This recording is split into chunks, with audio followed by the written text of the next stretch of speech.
Stories, Fables, Ghostly Tales.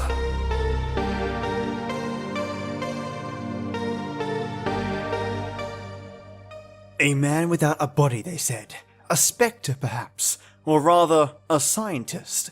Or is it all in the mind of the villagers of Abridge? At first curious, but now furious, and have set out to murder the man without a body. And when a man transfers his life with another, the consequences are quite dire. He used the Palmer method, and it was quite effective as well. Too effective in this case, where our protagonist, well, I won't ruin it for you. Welcome, listeners, to 2 jam-packed, remastered episodes of Suspense. I handpicked these 2 for your lovely ears, The Man Without a Body and The Palmer Method. The first story starts off relatively quickly and ends sharply, with mystery, intrigue, and of course suspense, whilst The Palmer Method takes a teeny bit to get the ball rolling, but I assure you, the payoff is well worth the wait. This episode is sponsored by Roma Wine, which I have taken great care in ensuring you listeners at home hear it. Every time I hear Roma Wine in this episode, I crack up. And no, this isn't an actual sponsor, it's the sponsor of Suspense Radio. I keep this podcast ad-free. Anyway, let's start the suspense. A lonely beach of low white sand hills, edged by the surf of the North Sea. And back from the beach, drowsing as it has drowsed for 10 centuries, lies the village of Abridge in Suffolk. There is the seawall, now defaced by air raid shells, and there are the rolling grain fields, the thatched white cottages, the spire of St. Luke's Church above the oak trees, ancient and bell-haunted, lost among hedgerows. This village could never cause consternation in London newspaper offices. And yet, on that warm night nearly 4 years ago... This time it's really happened. A man without a body, completely invisible. Copy, boy. Copy, boy. Look at this dispatch. Reign of terror in Suffolk Village. Has another of H.G. Wells' romances come true? An invisible man? I can't believe it. What's the matter with that village? They all gone scatty? Mr. George Wellman, builder, states that as he was returning home along the main road from Bury St. Edmunds... He distinctly saw a man's hat, without any head under it, moving towards him about 6 feet above the ground. George must have been full of beer. We can't use this story. Copy, boy! Even more surprising evidence was given by the Reverend Arthur Morley, vicar of St. Luke's Church. Who? The parson? You don't think he was full of beer? One question above all agitates the village. Who is Professor Ansmith? Who is this elderly American, said to be an inventor, who has settled at Aldridge and leased a part of the house belonging to the local doctor? Out of some terrifying workshop, to strike like a maniac, where least expected, has there at last emerged... A real invisible man? The Church of St. Luke, Aldridge, on that same Sunday evening. The evening service is over now, though an echo of bells still lingers. In the vestry at the rear of the church, where white surplices hang like ghosts, the Reverend Arthur Morley sits with his daughter Janice. It is a stone room of painted windows, now many-colored in the sunset. And here as the drowsy summer light turns to dusk. Janice, I don't believe it. I know, Father. I saw it with my own eyes, yet I don't believe it. You don't think we were dreaming, do you? No, Father. We weren't dreaming. If this goes on, the whole village will be in a frenzy. But what can I do? We could go to Professor Ansmith and ask him straight out. Ask him whether he's responsible for these... Yes. I wonder, Janice. The man isn't hurting anybody, you know. You couldn't ask for a quieter person or a better neighbor. And yet... What's that?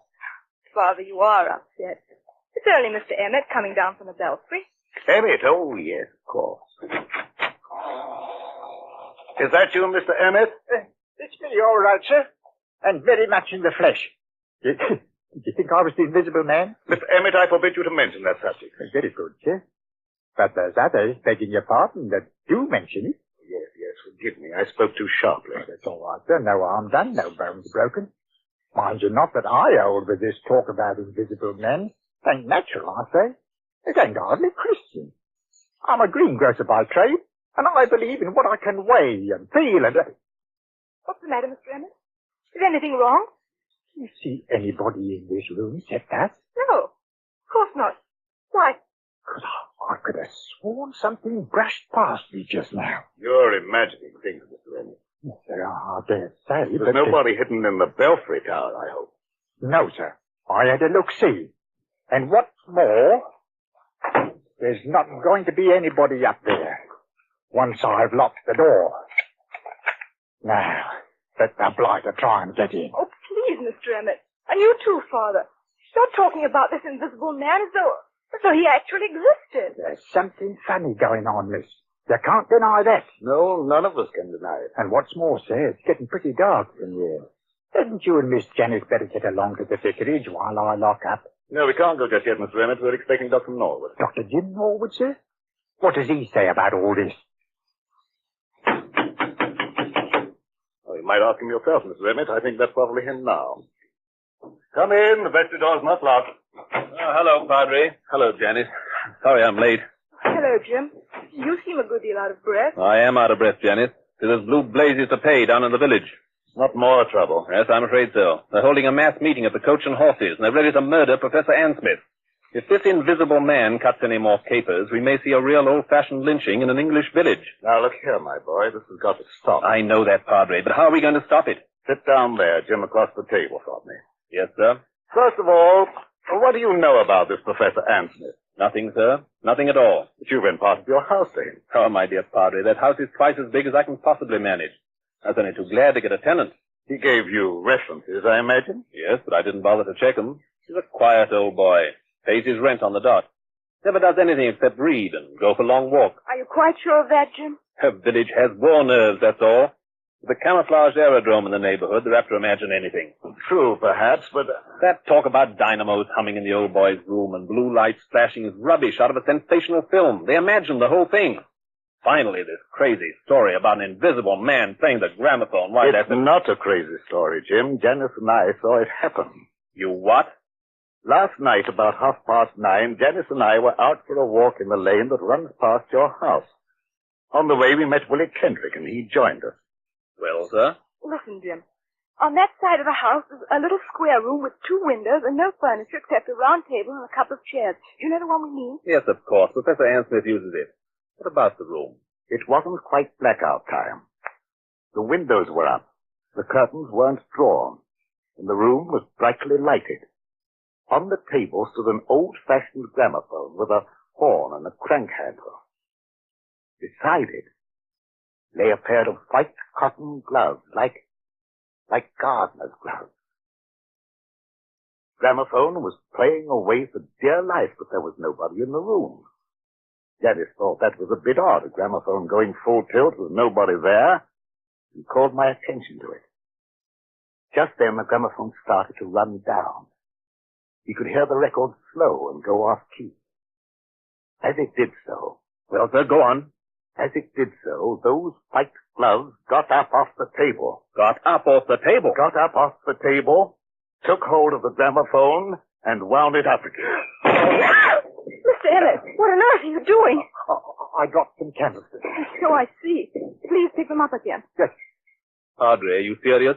Perfectly serious. A pair of gloves without any hands inside them? Yes. But what did they do exactly?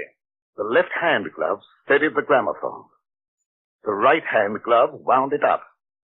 Then they both hung in the air, beating time to the music. It should have been funny. I can only assure you it was not funny. So what happened then? Oh, Jim, it was horrible.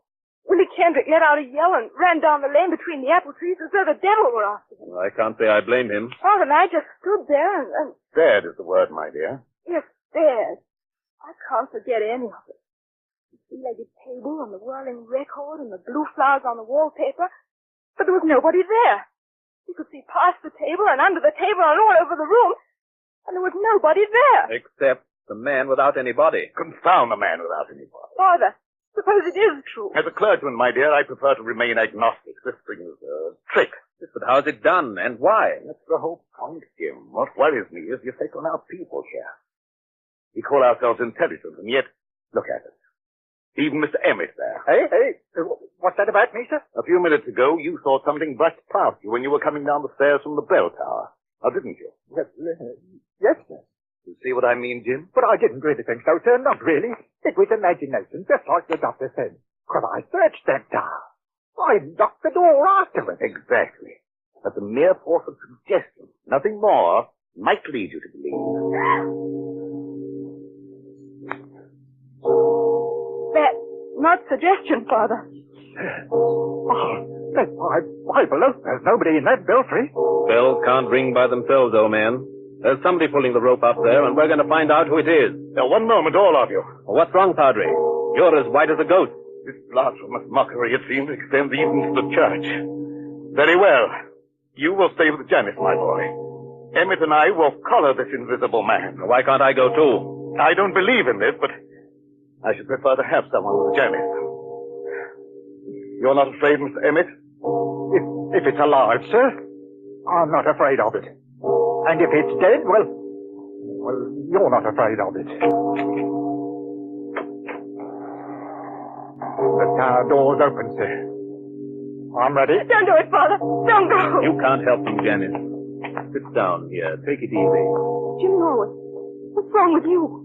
Wrong with me? You've got an odd look, too. And the light's fading. And the surplices look like ghosts. And in another minute, that spell would drive me mad. Suppose he has got him.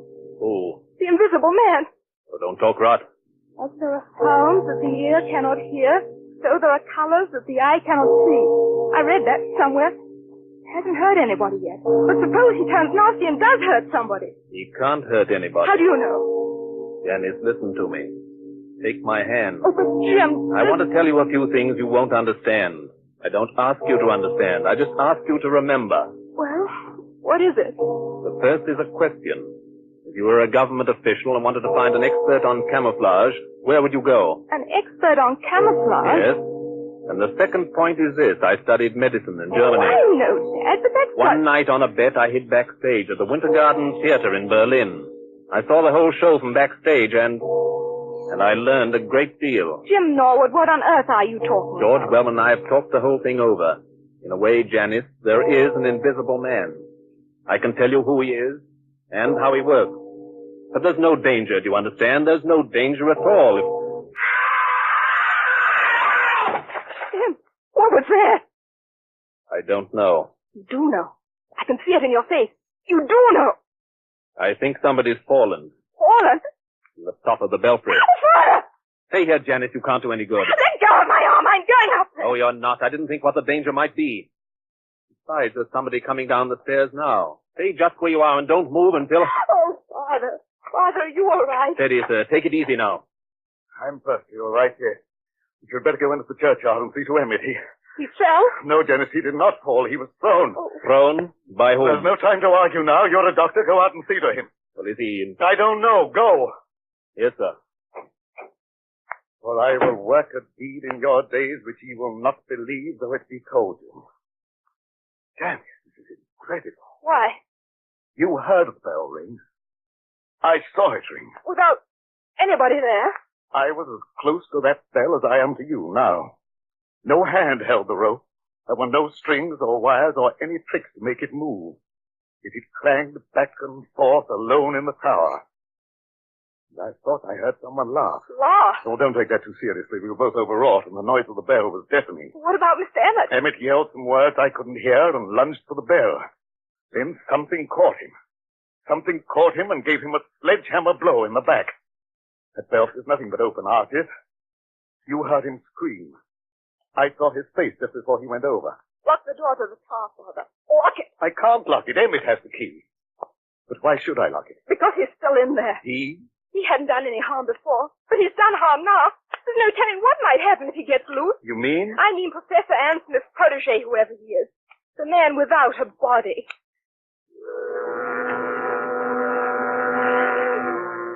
Under the red sunset, some quarter of a mile away, A grass-carpeted lane winds between rows of apple trees. The lane is dusty, though light shine into it from the windows of a large stone house, Dr. Norwood's house beyond the apple tree. Up and down, up and down, a shadowy figure is pacing. An elderly figure, dejected figure, tall and frail as a shadow among shadows, muttering to itself, shaking its head, now and then raising one fist in bewilderment or anguish. Sometimes the light gleams on large spectacles and a kindly mouth. Up and down, endlessly up and down strides Professor Ansel. I'm not guilty. Not guilty. How can I convince them that I'm not guilty? Who's there? I saw you dodge behind that tree. Stand out, sir. Did you call me, Professor Ansel? Yes, I did call you. Who are you? You probably won't recognize me, Professor Ansel. Nevertheless, my friend, may I ask what your name is? My name is Wellman, Professor George Wellman. Wellman. I've heard that name. Maybe you have. I'm a builder by trade, and a great friend of Dr. Norwood. Wait one moment. Aren't you the young man whose firm is putting up these air raid shelters along the seawall? And making such an unholy din with your riveting machines? That's me. And come to think of it, aren't you the one who first started this alarm about an invisible man? Yes, because I met him. You did not meet him, sir. This whole thesis is scientific nonsense, and I won't have it. You won't have what? I'm an old man, Mr. Wellman. I never did anybody the least harm. As God is my judge, I know nothing whatever about this... What's that? It looks like the vicar's car, Professor. You'd better stand back. This is a pretty narrow lane. Anslet! Professor Anslet! Yes, Mr. Morley, I hear you. We thought we'd better drive over here straight away. I think you've met my daughter. And, of course, you know Dr. Norwood. Yes, But there's no time for any social formalities. Get into your house, Professor Anslet. Get in quickly and close the shutters. But why should I do that? Because there's a mob coming, sir, and we can't stop them. Hurry, do hurry. A mob coming here? Why? Haven't you heard the news? I've heard nothing, my friend. The only person I've seen has been that young man there who chews a toothpick and hides behind the trees. George Wellman, what on earth are you doing here? Watching, Janice. Watching and waiting, just as usual. Listen to me, Professor Ansmith. Henry Emmett, the head verger at St. Luke's, was thrown from the belfry window not 20 minutes ago. Not by me, sir, I assure you. I had nothing to do with it. No, not by you, but apparently by the invisible man. Oh, Father in heaven, will this never stop? Not till we catch the fellow. No. Be quiet, Mr. Bowman, please. I'm sorry, Padre. I take it back. I myself can testify that no visible person laid hands on Emmett. He was struck as though with a gigantic fist. What's the matter, Professor Ansmith? Is anything wrong? No. I was just thinking. Is Emmett dead? Fortunately, no. I'm glad of that, my friend, for a certain person's sake. He's not even seriously hurt. The bell tower isn't high, and a tree broke the force of his fall. But he's badly shaken up, and that crowd at the Coach and Horses means trouble. If you hadn't anything to say to us, if you hadn't a word of explanation to utter... Listen, Padre, don't you hear anything? Yes, I thought I heard voices. Can't be that crowd from the village. We're too far ahead of them. It's a crowd, all right. And they've been here for hours. But where? I don't see anybody. Jim, look, behind the trees. Look behind the trees. Look beyond the hedgerows. Look for any place where a watcher can hide. And may I ask what they're doing here? They're watching you, Professor Ansmith. More of your spies, you mean? You can call them anything you please. They're getting impatient and they want to show down. If I as much as hold my hand up like this...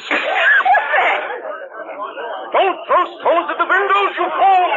You're only breaking the doctor's window! Gentlemen, I can't have any more of this. Be quiet, all of you, and listen to me. Well, sir, we're listening. I'm a peaceful man. I like to live in peace with my neighbors. I have nothing to do with this so-called reign of terror. But you don't believe that, do you? No. Then I must expose a fraud. Now don't blame me if I expose the trickster too. I have made preparations to show you the invisible man. The man without a body. Quiet, everybody! Mr. Morley, I believe you and your daughter walked through this lane last night while I was away at the Bury St. Edmunds. I don't know about your being away, sir. My daughter and I were certainly here, yes. Good, good. Miss Janice Morley, Yes, Professor Anthony. will you look toward your right, please, at the house? What do you see? It's the same room. What room? The room with the little round table and the gramophone. It's a three-legged table, you notice. Yes, of course. But there's nobody in the room. No, nobody at all. Are conditions exactly as they were last night? Yes. Except there aren't any gloves on the table. No, but the invisible man is there. Oh. A living presence, ready to act and breathe and even kill. With your permission, I shall now address him. Hello in there. Hello in there. Hello in there. If anybody answers him, Father, I'm going to scream. Quiet, Jenny, quiet. Father, look. The gloves are appearing on the table. I call out to him and I speak as follows. Hold the phonograph with your left glove. That's it. Turn the handle with your right. One turn, 2, 3, 4. That's enough. Touch the string with your left hand. Push the record. Lower the needle with your right and...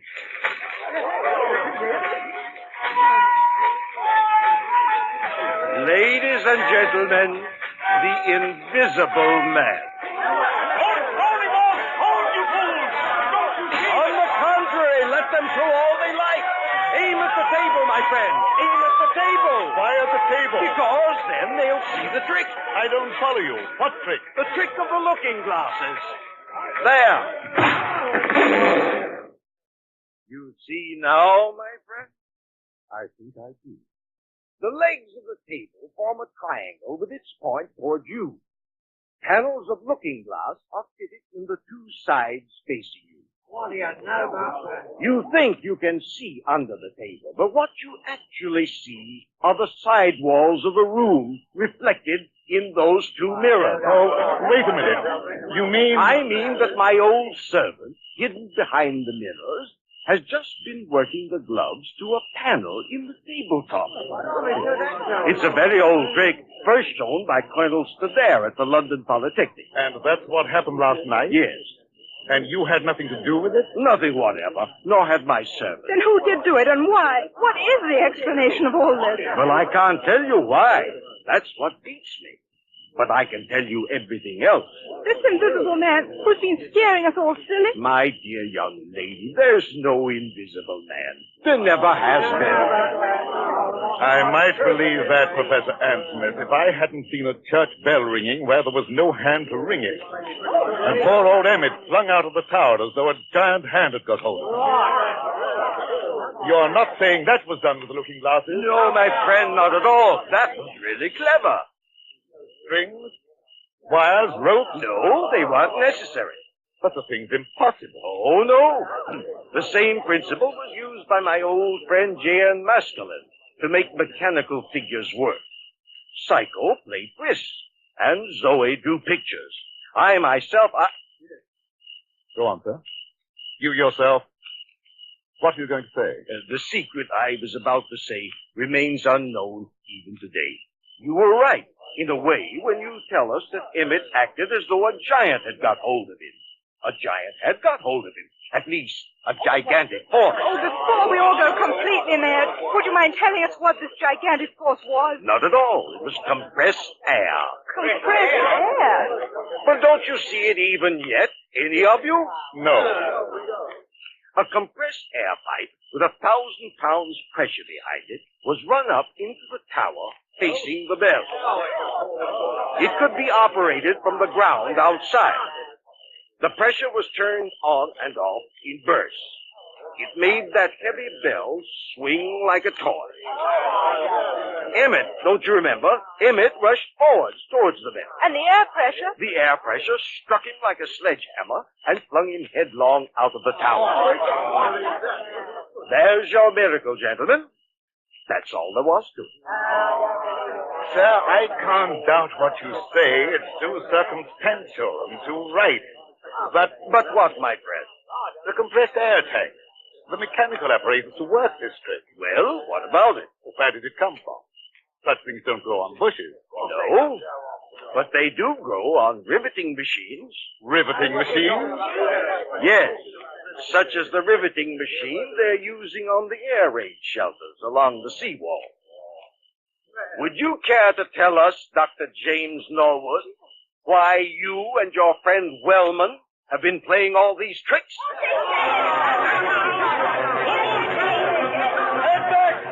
All of you. Jim Norwood, is this true? Why, of course it's true, Mr. Morley. Don't be so gullible. Jim and George Wellman doing all this? I don't believe it. Take a look at their faces, young lady. Did you ever see a guiltier-looking pair? Do we look guilty, do we? Frankly, you do. We played the whole game and convinced the village there was an invisible man. Is that it? Yes. You worked the glove trick in your own house, and Wellman worked the air trick with his own equipment. Everything else was nothing but a pack of lies and a lot of atmosphere. Playing conjurers and making a blasted hash of it. Is that all, Professor Ansmith? Well, remember, you brought this on yourselves. I didn't want to expose you. No, Professor. I bet you didn't. Easy, George. Take it easy. Jim, is this true? Before you start pitching into me, Janice, let me have my word first. You remember what I said to you at the church tonight? At the church? Yes, I asked you to remember something, even if you didn't understand it. All right. Can you remember what it was? Oh, Jim, please. You're only trying to evade this. Oh, I'm so confused now, I don't remember anything. All I can think of is this horrible business and what's behind it. Father can't believe his ears, and I'm not much better. We've practically idolized you. All we want you to do is answer a straight question. Jim, are these accusations true? Yes, they are true. Doubtless he had a good reason, Janice. Doubtless he had a good reason. Yes, we had a good reason. The very best reason in the world. You had a good reason for scaring people half to death and trying to kill poor old Henry Emmett? We didn't mean any harm against Emmett. That was an accident. But you dare to defend yourself now? Yes, just that. Before we go home, Father, shall we apologize to Professor Ansmith? I hope he'll try to think better of English hospitality. Good, Janice, good. I hope he will, too. You hope he will. Listen, Janice, before you act on any belief, you have to be absolutely sure in your own mind. George and I had to prove something, and now I'm glad to say we have proved it. Oh, I can't stand this any longer. If you have anything to say, go on and say it straight out. What was it you had to prove? We had to prove to our own satisfaction that this pretended American who calls himself Professor Ansmith... Pretended American? Who calls himself Professor Ansmith? We had to prove that this pretended American was no other than Karl Heinrich von Keist, the celebrated stage magician from the Winter Garden Theater in Berlin. What? Whose real job is to find the camouflage aerodrome near Bury St. Edmunds. No. He explained his own tricks very nicely, George. We'll swear out a warrant in the morning.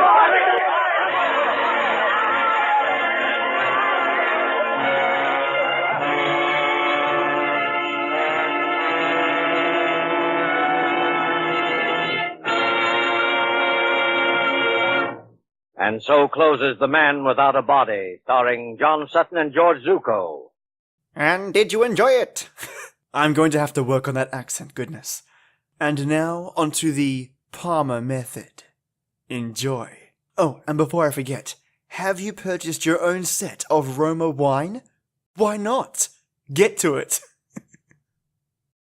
This is the Man in Black, here for the Roma Wine Company of Fresno, California, to introduce this weekly half hour of Suspense. Tonight from Hollywood, Roma Wines bring you a star, Mr. Ed Gardner, better known to you perhaps as Archie. We again hope to keep you in suspense. Dear friend Harry, I'm sitting here the last 10 minutes knocking myself out laughing and wishing for somebody to tell it to. And then I get to thinking of you, so I'm hereby going to write you the whole story. Harry, you got to admit that yours truly is one smart guy. Because in about an hour, they're going to bring me so much dough, they got to bring it in a suitcase. No kidding. Of course, it's this Spanish moolah, but even in the United States, it comes to about 10 grand. But I think I better start from the beginning so that you can get the whole play. And if you don't say that your old pal is one smart guy, I am a monkey's uncle, which I'm strictly not. Anyways, it all begins about 4 months ago in New York when I'm on a lam and I'm expecting that heavy hand to fall on my shoulders any minute. I'm trying to think of something to do about it. It happens that I'm down to about $3, which makes thinking a very tough proposition, even for a bright guy like me. Well, anyways, things being what they are, I naturally only go out at night. So, one night I'm walking through the park in Union Square, but I'm still thinking, not getting very far. Election extra here. FBI file landslide. Land and swamped in 46 states. Election extra. Paper, mister? Huh? Want a paper? Latest election returns. What election? Are you kidding? The election for president. Roosevelt and Landon. Here, get a paper and wise up. For a punk kid like you, I should get all excited every time they have an election? Well, it wouldn't strain your mind none. They only happen once every 4 years. Don't be such a wise kid. Want a paper or don't you? Sure. Give me one. Here, keep the change. Oh, gee, thanks. And leave that be a lesson to you, not to get wise with guys that might do you some good someday. Well, thanks anyway. Extra, FBI by a landslide. Landon. Now, what am I going to do with this thing? Wiley are calling for volunteers to help the heroic Spanish people in their fight against fascism. If the fascism of Hitler and Mussolini is allowed to triumph in Spain, it'll overrun all Europe. And once democracy is crushed in Europe, it won't be long before democracy is crushed here in the United States. Yeah. What's that guy all wound up about? He's asking for volunteers for the Spanish Loyalist Army. Who they fighting? What's the matter? Didn't you read the papers? They're fighting a fascist revolt. Listen, I got a paper here. You'd think I'm illiterate. I just get kind of mixed up sometimes. Yeah, they put out a lot of propaganda to confuse you, but with Hitler and Mussolini on Franco's side, anybody can see what the score is now. Oh, sure. Anybody. Look at that. Fascist bomb Madrid. I just wish sometimes I didn't have a wife and kids. I'd go over there and give you a couple of licks at those guys. Over to Spain, huh? Yeah. They send you over there, buy you a ticket and all like that? Well, sure, they pay for your transportation. They raise quite a lot of money for that. You don't know where you sign up for this army, do you? He'll sign you up right there. Hey, do you want to go? Could be. Yeah, why not? Why not?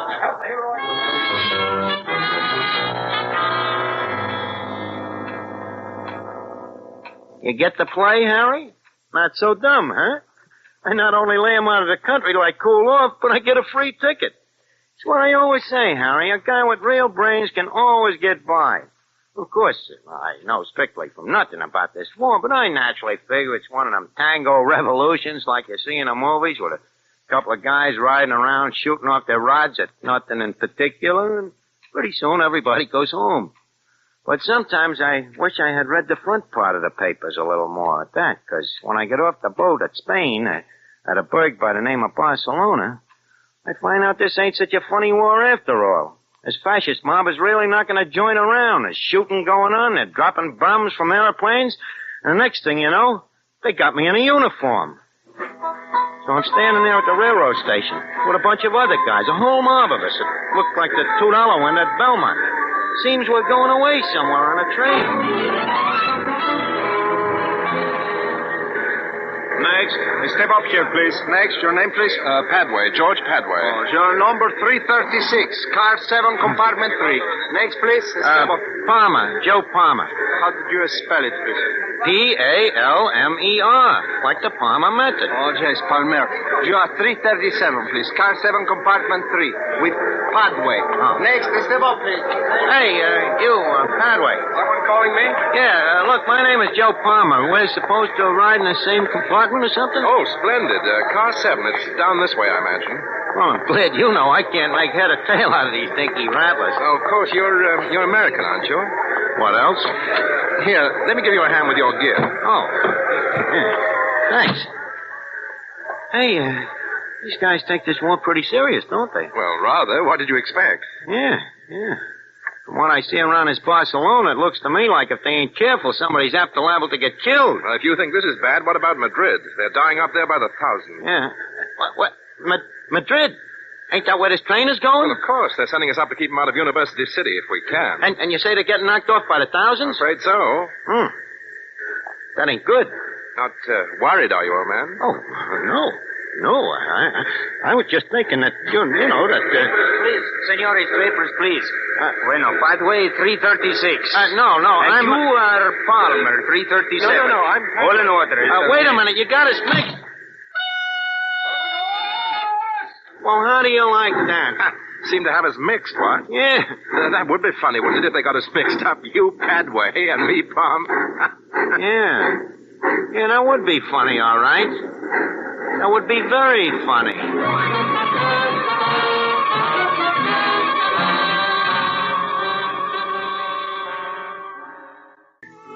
At the next table, we see a farewell party given for an American visitor. The American is wondering how he'll be able to repay in his own country the hospitality shown him in Cuba. Reassuringly, his Cuban host remarks, "Es muy fácil, amigo. Just be sure to serve wonderful Roma wine. It is wine imported by us from your own country. Roma wine." Indeed, Americans can well be proud that judges of fine wines in so many lands now acclaim the wines of California among the world's most enjoyable of all time. Of these truly superb wines, Roma wines are America's largest selling wines. If you aren't already one of the millions enjoying Roma wines regularly as a delicious beverage anytime, to add sparkle to any meal, to smarten your entertaining, make your own taste test to choose your favorite, choosing from Roma wine's many different wine types. When you learn their modest cost here in America, with no import duty to pay, no expensive shipping charges to absorb, you'll know why we say Roma wines are for your daily enjoyment. I'll spell out the name for you. R-O-M-A. Roma wines. Made in California for enjoyment throughout the world. And now let us return to Joe Palmer as he sits in a hotel room in Spain writing a letter. Well, Harry, there I was. On a train heading straight for Madrid, where they're knocking off guys every 5 minutes, which is naturally a little upsetting to a sensitive person like myself. Anyways, I get to thinking about this Padway guy I'm riding with, and I can see there's something different about him.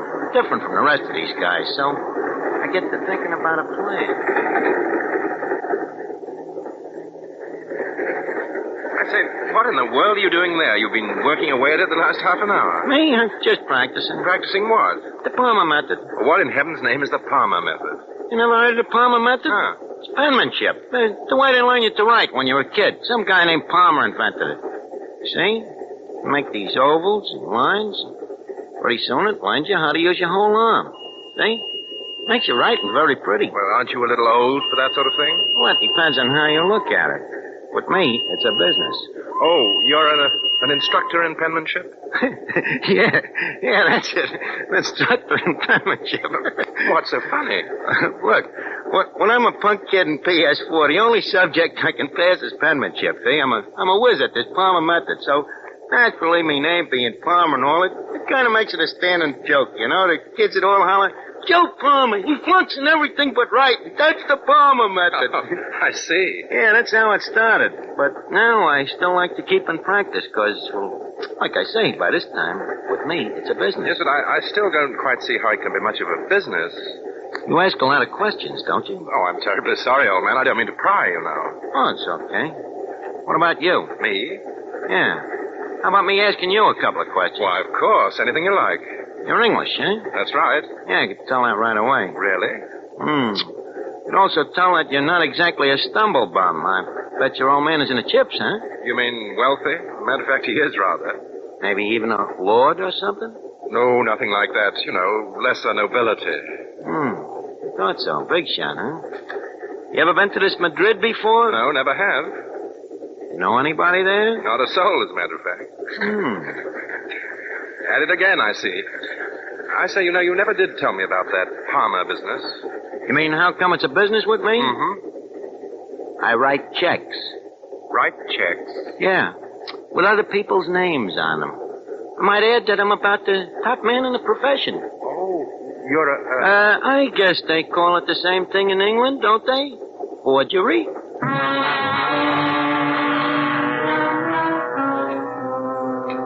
Yeah, I told him. So what? He don't know nobody in this Madrid. And I figure he ain't gonna say much about me anyway, 'cause I got me plans all laid out now.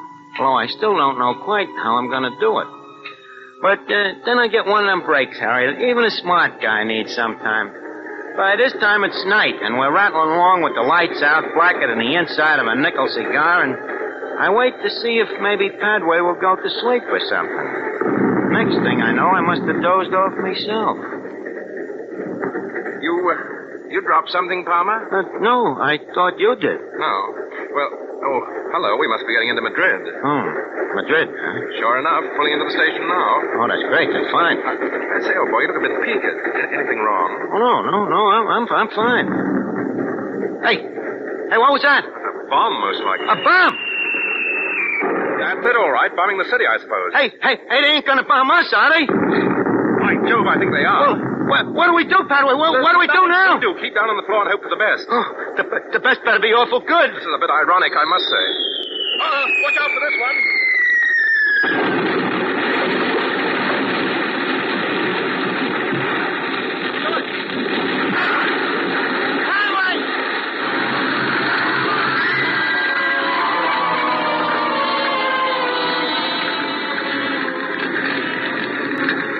Honest, Harry, what happens to that train should happen to Sing Sing prison. I look around, there's Padway over by the door, out like a light. And I can see he ain't long for this world, poor guy.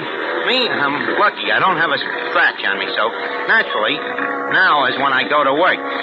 I go through his pockets and take out his papers. There's a passport, some letters, and a wallet with quite a bit of dough in it. And I take a couple of things I got out of my own pockets, and I put them in his. Only just then, Padway starts coming out of it. Well, Harry, what would you do if you were me?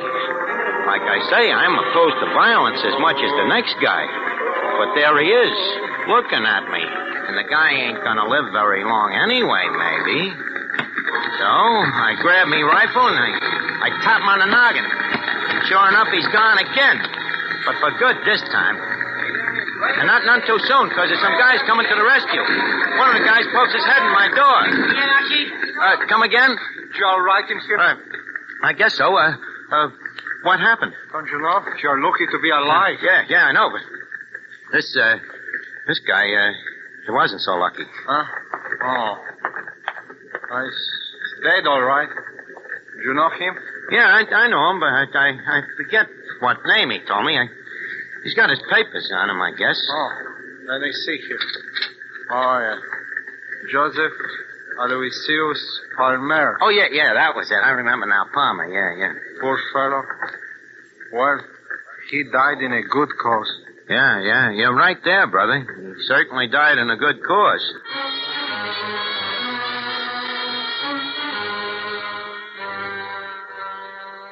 You get it, Harry? Joe Palmer, who's wanted by the New York cops, is dead, and George Padway, the big shot Englishman, is me.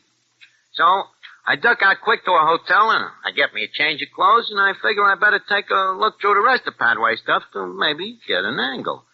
Well, I find this letter on him from some guy named E. Valenkos. The letter says Valenko looks forward to meeting Padway and names a time and a place. Now, anybody else, Harry, this letter might have threw for a loss, but not me.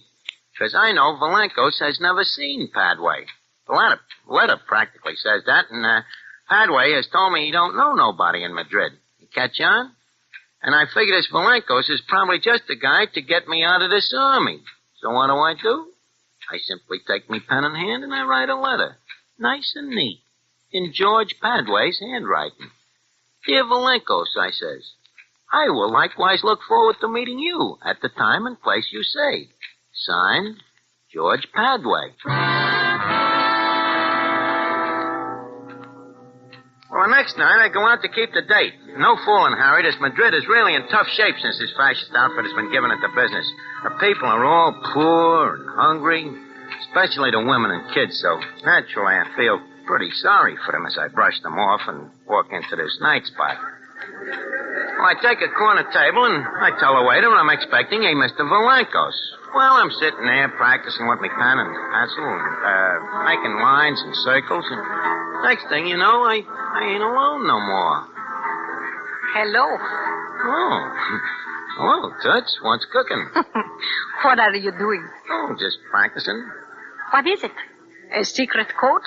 Yeah, that's right. The Palmer code. I like it. It's pretty. You ain't so unpretty yourself, babe. Only, I got a little business tonight. Oh, but aren't you going to ask me to have a drink? Yeah, but, wait a minute, how about getting out of here and going someplace else for huh? What about your business? Well, with a babe like you around, I'm afraid the business will have to wait. Well, where shall we go? How about going up to my hotel room? You mean room 359? Yeah. Hey, wait a minute. How do you know? What is your name, senor? George Padway. So what? You are well known, senor. Well, certainly, but, My name is Elena. Well, that's fine, Elena, but, now... My last name is Villancos. Villancos? Well, I'll be a monkey's uncle. Oh, no. No, I do not think so, senor. So you're the Villancos I'm supposed to meet here. Well, in that case, Elena, just call me George. Of course, George. Now I think perhaps we had better go to that hotel room of yours after all, huh? Yeah, sure. Good idea. There is one thing I cannot wait to do. Yeah?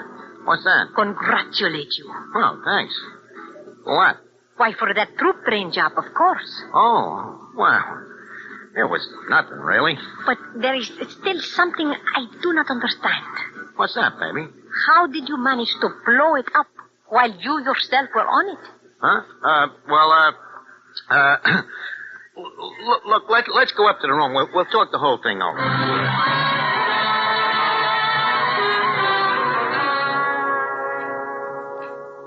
But, George, you still have not told me how you blew up the train and did not get killed yourself. Well, do I have to tell you everything? Perhaps that is why you are so successful, huh? You have your little secrets? Trade secrets. You know, there's secrets in every trade. But, of course, I forget you got your training with the Gestapo in Berlin.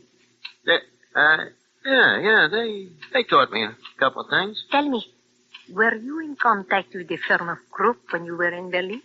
Oh, I saw something of them, naturally. And what about Deutsches Farbenindustries? A very fine firm. I guess there must be a lot of dough on our side, huh? But of course, we have the money. The others, the scum. They have the rags on their backs and the few rifles they get from the Bolsheviks. Sure, yeah, but now about this money. Yes. Well, you see, the fact is I'm a little short myself. Well, we always have more work for you to do. Oh, sure, that I know. But first, don't you think So that is why you are so suspicious with me. You want first the money. Well, that's the usual way, ain't it? But, of course, I can arrange that. How much do you want? Well, how much do you figure the job is worth? Well, perhaps as much as 50,000 pesetas. How much is that in in pounds? About 1,000 pounds. That. No, I don't think I can do it for that kind of dough. 1,000 pounds is a lot of money, George. Yeah, but think of the expenses. What expenses? Well, things like, this dynamite, for instance. You don't get that stuff for peanuts. You know? Oh, George, you are teasing me. I will get you all the dynamite you want for nothing. Well, besides that, how about the element of personal risk? This racket ain't exactly the healthiest in the world, neither, you know. There you are right, George. It is a risky profession to be a fascist saboteur. That's what I'm telling you. How much do you want? Well, I don't see how I could play ball for less than 100,000 of them pesetas. Very well, we will pay it. What? Well, that's swell of you, Toots. How soon can I have the dough? I will have it here within an hour. Okay, it's a deal. And then maybe you and me will still have time to go out on a little bender, huh? Yes, perhaps we will. And look, make it small bills while you're there. Easier to handle. Oh, it's a lot of money, but my friends and I, we will bring them in a suitcase, huh? Well, that's swell. Now, one thing more, Elena. Before this next job, you might have to help me get out of the country for a little while. You know, I got certain arrangements to make. There will be no trouble there, I can assure you. Well, that's a real pal, Elena, and I won't forget it. I know you won't, George.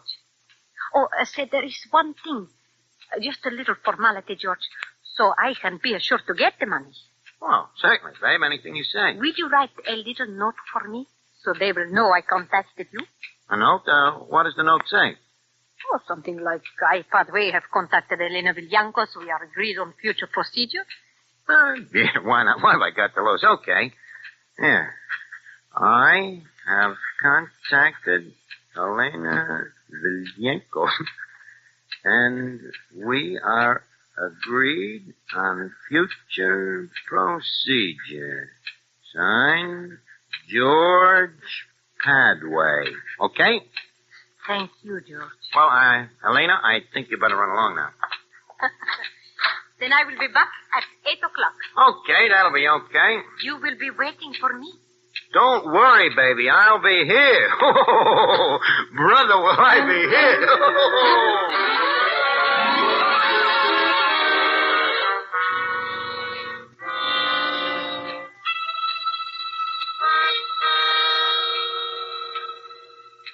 So now, Harry, you can see why I'm practically killing myself laughing while I'm writing you this letter.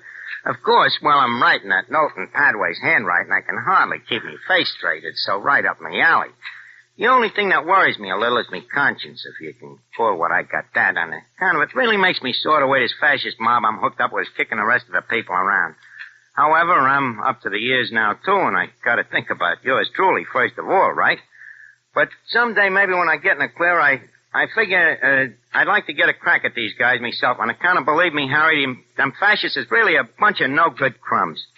And I guess that'll have to go for Elena, too. But now the hour's about up, and I think I hear somebody coming down the hall now. So I'll tell you the payoff on all this when I see you in little old New York. In the meantime, Harry, keep your shirt on and try not to die from envy of your old friend, Joe Palmer. Okay, babe, I'm coming. Well, right on time, huh? Yes. Senor Padway, this is Senor Martinez, Senor Quintero. Oh, hiya, fellas. Got the old suitcase, huh? Have any trouble getting the dough, babe? No trouble. Well, maybe we better open it and count it, huh? Just in case. Yes, I think we should. Go on, open it. Si, senora. You know, Elena, I never would have thought... Hey, wait a minute. What's that Tommy gun doing there? Where's the dough? What's the matter? Are you afraid, my fascist friend? Fascist? Well, what about you, ain't you? Not quite. I am an agent of the Republic of Spain, Senor Padway. We have been waiting a long time to trap you, my friend. But now we bring you your reward. Elena, wait a minute. Tell that guy to put that gun away. You gotta let me explain. Look, I ain't no fascist. Me name ain't even Padway. It ain't even Padway. It's Joe Palmer. I'm an American. I come over here to fight for your side. I'm telling you, Elena, you can find out from your friends in New York. I'm the guy that even killed Padway. Who wrote the letter to me? Who wrote the note for me tonight in the handwriting that we even compared with our other correspondence with Padway, just to make sure? Well, I did, sure, but that's me racket. Handwriting, forgery. I'm telling you, I'm Joe Palmer. Can you prove it? Well, sure I can. Yeah. Guess maybe I can't, huh? The handwriting. Yeah. It's like I said to Padway. I'm the best in the business. And funny now, ain't it? We are wasting time. Okay. Suppose there's no use of talking. I suppose I've been a heel and I outsmarted myself. But I was really kind of on a level in my own way towards the end, but... what's the difference? Anyway, I want you to know for your own information that the guy you're bumping off is Joe Palmer of the International Brigade. Palmer, like the Palmer... Go on, Martinez.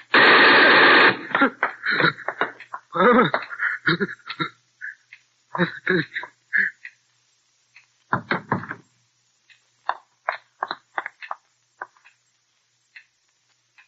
A smart agent. One must say that for him. Yes. He was very, very smart.